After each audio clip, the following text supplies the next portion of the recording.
जब घी बनता है तो उसमें सुगंध भी होती है।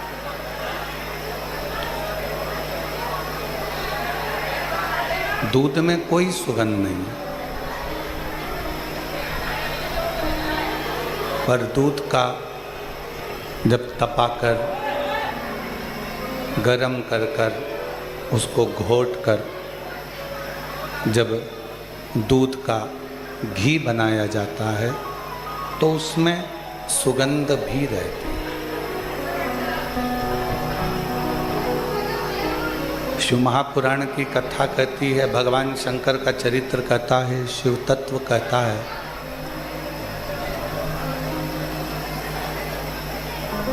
दूध को कीमत वाला बनाने के लिए भगवान ने उसको घी बनाया। और घी इतने आसानी से नहीं बन जाता। दूध को थोड़ा सा तपना पड़ता है, दूध को थोड़ा सा फटना भी पड़ता है, दूध को थोड़ा सा कष्ट सहना पड़ता है। कई लोग कह देते हैं, गुरुजी हम इतना भजन करते हैं, कीर्तन करते हैं, मंत्र जाप करते हैं, स्मरण करते हैं, उसके बाद भी सारा दुख हमारी जिंदगी में ही है, सारा कष्ट हमारे जीवन में ही है। देखिए, मान लो कोई व्यक्ति भगवान का भजन भी नहीं करता, कोई मंदिर में जाकर एक लोटा जल भी नहीं चढ़ाता, कोई नाम जाप भी नहीं करता,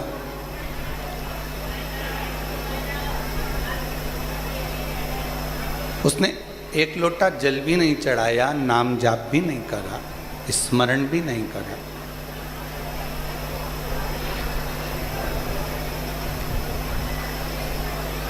उसके बाद भी वो बड़ा सुखी है, उसको कोई कष्ट ही नहीं, वो बड़ा आनंद में।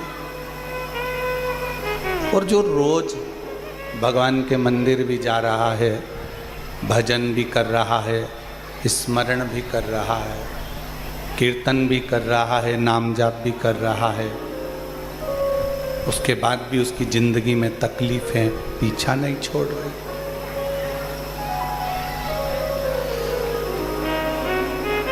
मिट्टी को जितना मूर्तिकार अच्छे से मसता है, उसको कष्ट देता है, उसको रोंदता है, मिट्टी की मूर्ति बर्तन उतना अच्छा बनता है। मान लो भगवान ने तुम्हारी किस्मत में थोड़ा सा दुख, थोड़ा सा कष्ट ज़्यादा लिखा है, तो ये चिंता मत करना कि भगवान हमको कष्ट ज़्यादा दे रहा है।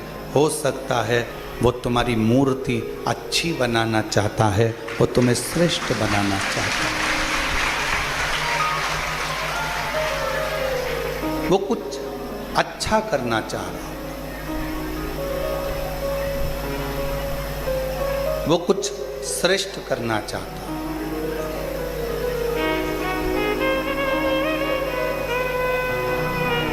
मन में ये भ्रम कभी उत्पन्न ना करें कि हम भजन करते हैं, हम कीर्तन करते हैं, हम मंत्र जाप करते हैं, हम नाम जाप करते, हम स्मरण करते और दुख हमारे ऊपर ही आता। नहीं, कोई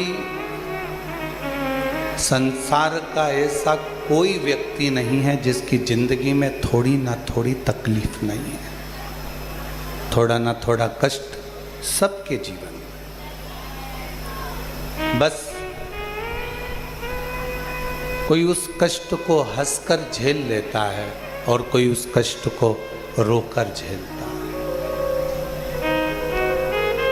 भदौरिया जी, ये जो पेटी है ना बीच में, उस पेटी को या तो एक साइड कोने में कर दो या अंदर निकाल के एक साइड कर दो, ऐसा थोड़ा सा रास्ता करके उसको इधर निकाल दो तो लोगों को बैठने में दिक्कत नहीं आएगी और दर्शन में दिक्कत नहीं आएगी। ये वाली नहीं, वो वाली बीच में।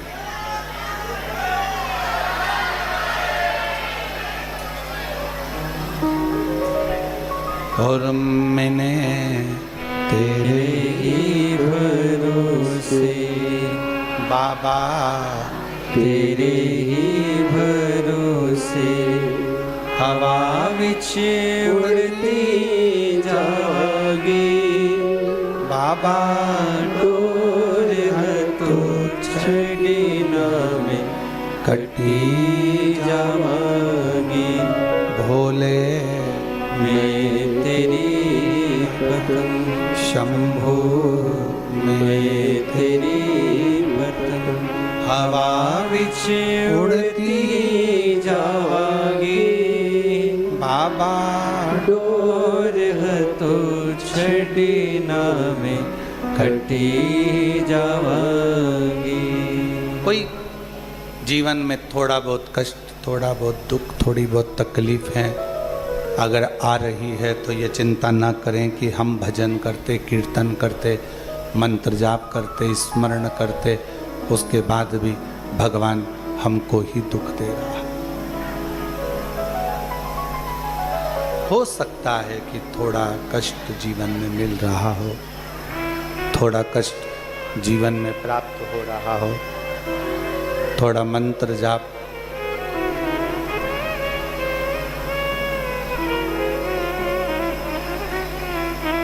होने दो। फिर कोई कहे कि गुरुजी वो हमारे पड़ोसी हैं, हमारे रिश्तेदार हैं, कभी भगवान का भजन नहीं करते, कीर्तन नहीं करते, मंत्र जाप नहीं करते, स्मरण नहीं करते।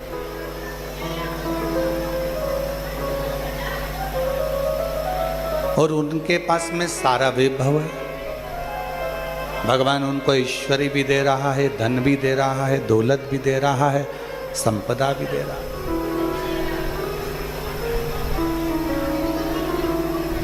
हो सकता है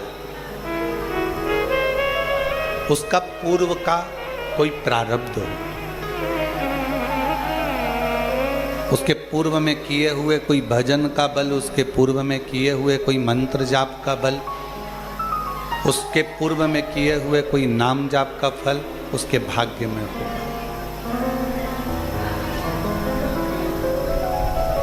और हमें जो मिल रहा है वो भी हमारे पूर्व के प्रारब्ध का है।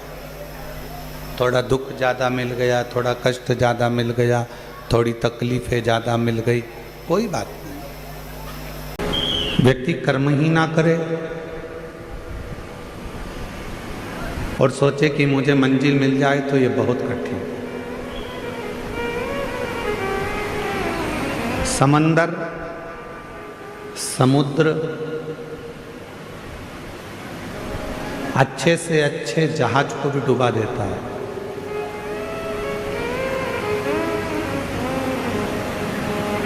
समंदर, समुद्र अच्छे से अच्छे जहाज को भी डुबा देता है। समुद्र बड़े से बड़े नौका को, बड़े से बड़े जहाज को और बहुत कुछ डुबो देता है, बहुत कुछ। जब अपनी वाली पर यदि समुद्र आ जाए तो बड़े बड़े शहर को भी डुबो देता है।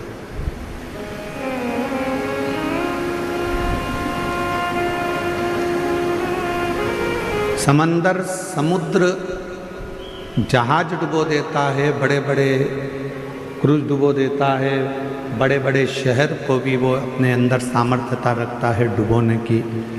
पर समंदर, समुद्र एक घास के तिनके को डुबो नहीं पाता है। एक घास का तिनका,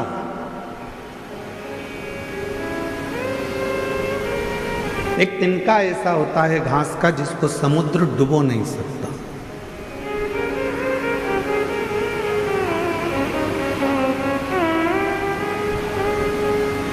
किसी ने समंदर से कहा, समुद्र से कहा कि तुमने पूरा जहाज डुबो दिया, तुमने पूरी बस्तियां डुबो दी, तुमने कई शहर डुबो दिए, तुमने कई नगर डुबो दिए, ना जाने तुमने कितना कितना जहाज, कितने कितने क्रूज अंदर डुबो दिए, और तुम एक घास का तिनका नहीं डुबा पा रहे।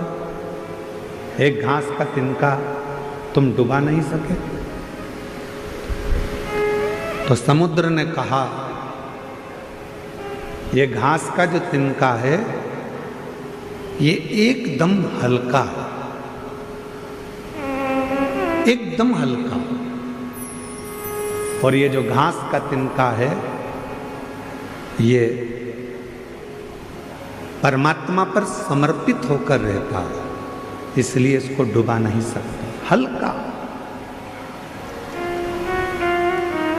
भारी कौन है? जिसको लगता है कि मैं कर रहा हूं, मैं करा रहा हूं या मैंने करा है। हल्का कौन है? जिसने सोच लिया कि मैंने कुछ नहीं कराया, कराने वाला तो देवाधिदेव महादेव है, मैं तो केवल एक निमित्त मात्र।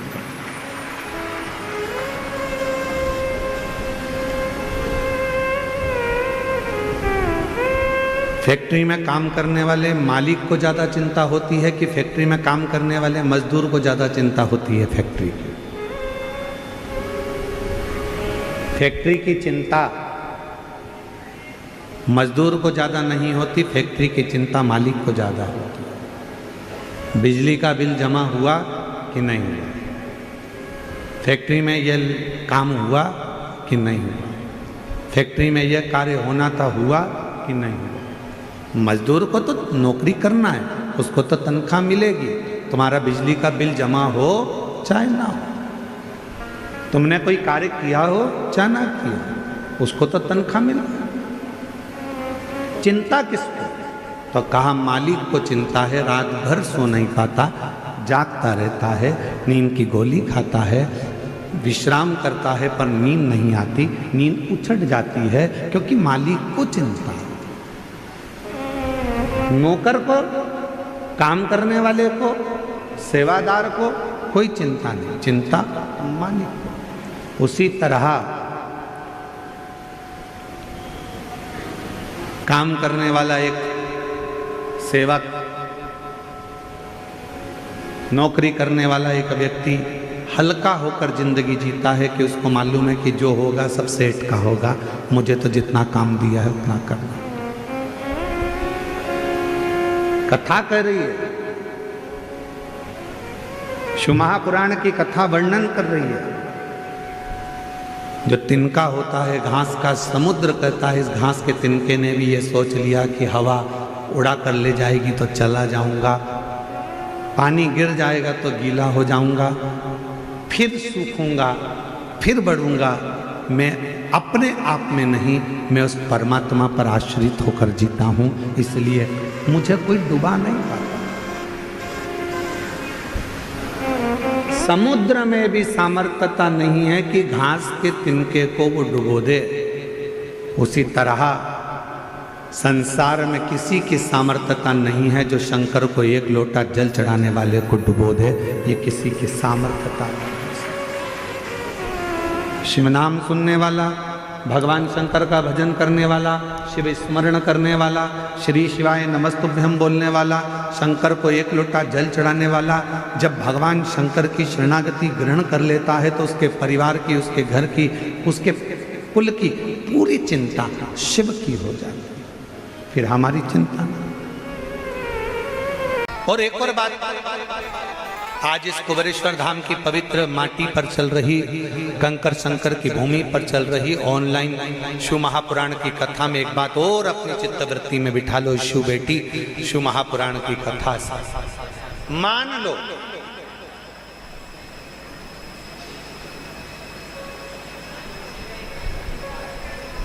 शरीर के किसी भी अंग में अगर गांठ हो गई, बहुत बड़ा रोग हो गया, बहुत बड़ा रोग हो गया, डॉक्टर को दिखाइए, दवाइयां लीजिए, जांचें कराइए। और शंकर जी की 5 लड़कियां, पहले नंबर पर जया, 5 बेलपत्र लेकर जाओ। एक बेलपत्र जया, शिव शंकरा, जम के बोलो, जया शिव शंकरा।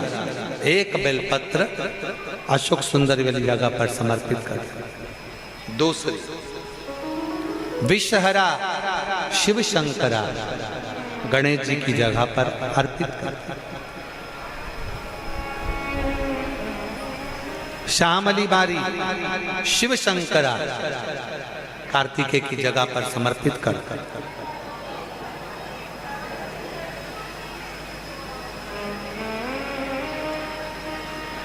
दो तली शिव शंकरा जगत जननी जगदम्बा का जो हस्त कमल है पीठी का, उस पर समर्पित कर दे।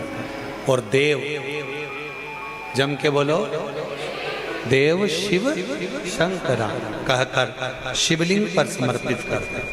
5 बेलपत्र लोटा भरकर जल लेकर गए हो, 5 स्थान पर धीरे धीरे समर्पित करें। और आपके शरीर में जो रोग है, बीमारी है, उसका स्मरण कराते हुए बाबा को जल चढ़ाते हुए जल का थोड़ा सा भाग 5 बेलपत्र में से कोई सी भी एक बेलपत्र वो लेकर, आप पहले दिन गए हो, तुम्हें याद रहना चाहिए कि आज मैंने कौन सी बेलपत्र ली है। गणेश जी के स्थान की बेलपत्र ले लो, दूसरे दिन अशोक सुंदरी की बेलपत्र ले लो, तीसरे दिन कार्तिकेय की बेलपत्र ले लो, चौथे दिन पार्वती के हस्त कमल की बेलपत्र ले लो, और 5वें दिन शिव के शिवलिंग की बेलपत्र ले लो। ऐसा क्रम बना लो।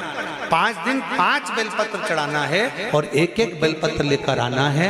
सुबह खाली पेट उस बेलपत्र को खाइए और थोड़ा सा जलपान कर बाबा का जो जल है उसका आचमन करो, शिव जी से विनय करो। 5 दिन के बाद में फिर वापस जांच करवाइए, धीरे धीरे शरीर में जो रोग है वो समाप्त की ओर जाए। जो डॉक्टर दवाई दे वो दवाई खाओ, जो डॉक्टर जांच का बोले जांच कराओ। डॉक्टर शंकर का एक रूप है, जैसा डॉक्टर बोले वैसा करो, पर साथ में शंकर के प्रति एक विश्वास रखकर उसकी दृढ़ता भी धारण करो। शिव के एक समर्पण कर। शिव की कृपा के 4 प्रकार हैं।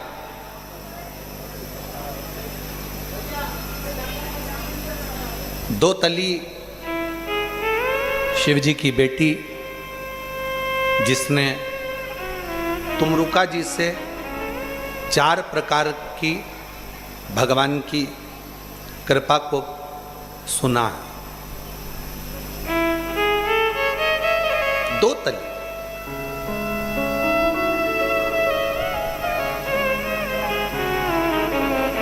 दो तली का एक काम बहुत अच्छा है।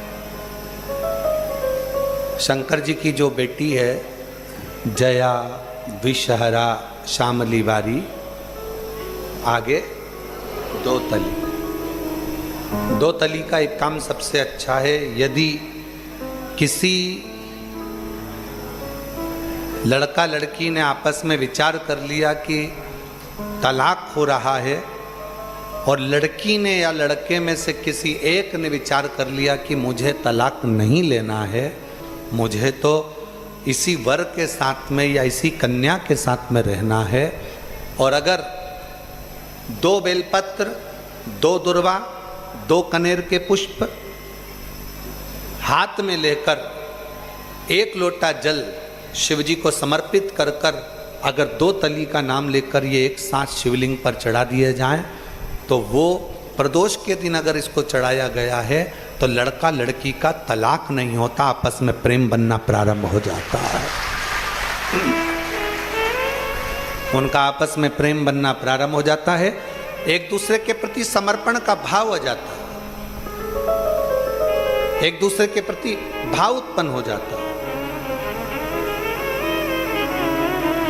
2 तली ने तुमरुका जी से शिव कृपा के 4 क्रम सुने, और ये हम पहले भी कथा में देवादिदेव महादेव की कृपा से बता चुके हैं कि 2 तली ने 4 प्रकार के क्रम शिव कृपा के सुने। पहले नंबर पर स्मरण से शिव कृपा कर देते हैं, दूसरे नंबर पर दृष्टि से शिव कृपा कर देते हैं, तीसरे नंबर पर शब्द से शिव कृपा कर देते हैं, चौथे नंबर पर स्पर्श से शिव कृपा कर देते हैं। अब 2 तली ने जो 4 क्रम बताए हैं, 2 तली ने जो तुमरुका जी से 4 शिव कृपा के क्रम सुने हैं, उसको अपन जरा अच्छे से समझ।